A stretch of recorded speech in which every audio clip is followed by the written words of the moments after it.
Hey guys, Ambience here. Today I'm going to be showing you how to beat Monday and Tuesday on FNaF 6. In this guide, I'll be talking about a lot of the fundamentals that a new player should know about FNaF 6 when starting out. The first thing that you should know is that there's a lot of different ways to play this game. FNaF 6 has 7 different endings. As such, it's the most strategic game in the series and you should have a plan before going into it. These first few guides will go over how to complete each night and obtain the completion certificate, which I consider to be the standard ending. Afterwards, I'll talk about how you can get the other endings and achievements. This guide will only be focusing on how to beat Monday and Tuesday and how to complete the first 2 salvages. I'm not going to talk about different routes or how to farm cash or anything like that. I'll explain everything in later guides. I'd also like to let you guys know that I'll be streaming live right here on YouTube in just about 24 hours, starting tomorrow at 3 p.m. CST.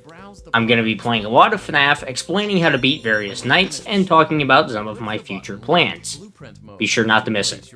I'll put out a community post and an announcement on Discord when it starts. With that out of the way, go ahead and load up a new game, skip the cutscene, or watch it if you want, and get started on Monday. Before you do anything else, buy the sanitation station. This thing is going to be your best friend when you're new to FNaF 6. It reduces risk and increases health and safety. As long as you follow these guides and don't buy anything else risky, this will completely eliminate the chances of any unwanted animatronics appearing in the building. You basically get to pick who your foes are, almost like in a custom night. Speaking of reducing unnecessary risks, avoid any sponsorships. Cash is almost useless when going for the completion ending. Once you've hit the finish button and started up the night, it's time to get comfortable with the mechanics. This is the only section that you need to be good at to get the completion ending. Like the first half of Sister Location, FNaF 6 is a game based on objectives rather than time. These objectives can be completed using the terminal in front of you under the task window. There are 5 ordering tasks, 3 advertising tasks, and 3 maintenance tasks, leading to a total of 11 tasks.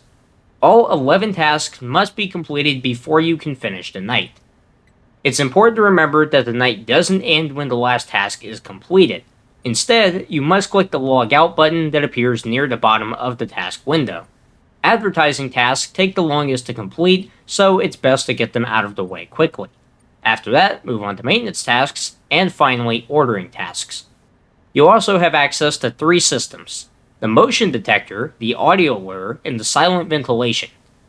Motion detector allows you to see where animatronics are in the building, but only for a brief time when they move. Audio lure draws nearby animatronics to wherever it was placed. Finally, silent ventilation causes the temperature to increase slower.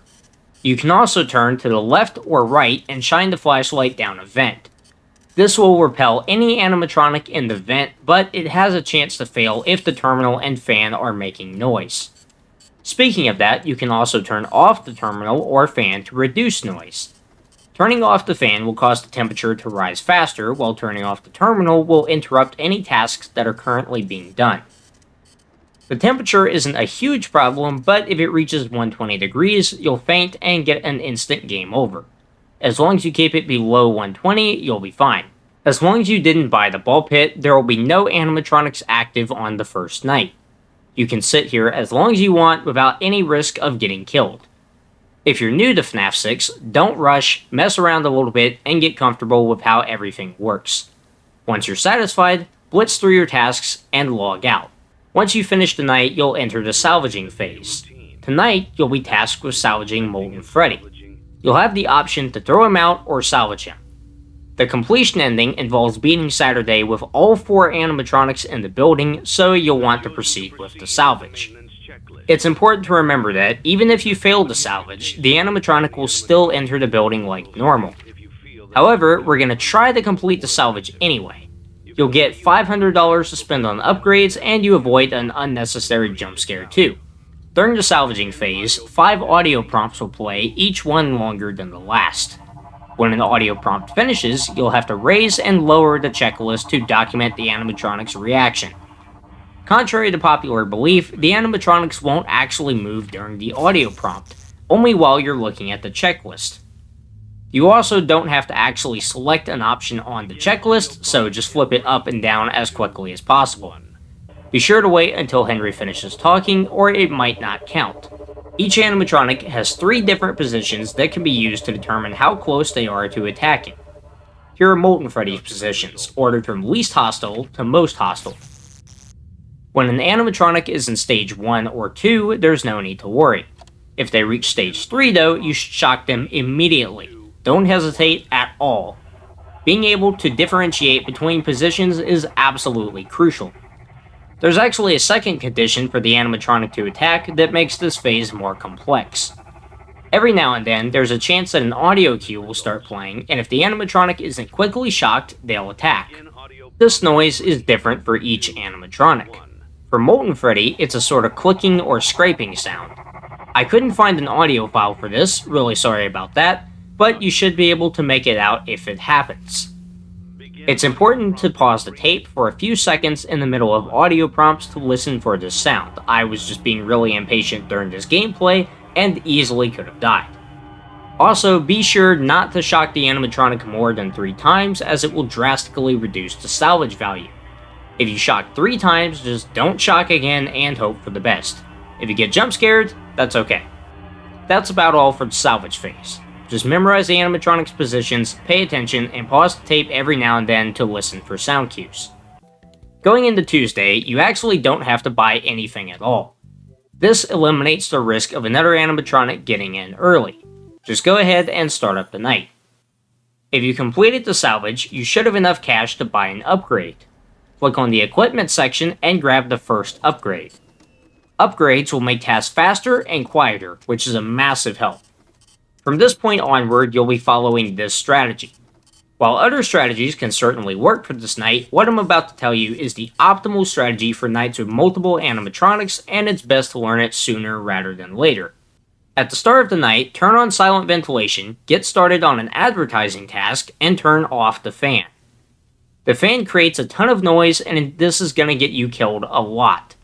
Silent ventilation helps almost as much, and you can run it in the background while doing tasks and even while the terminal is off. If you see a little icon next to the temperature, this means that the silent ventilation is on. While you're doing a task, look to either the left or right, whichever you feel like.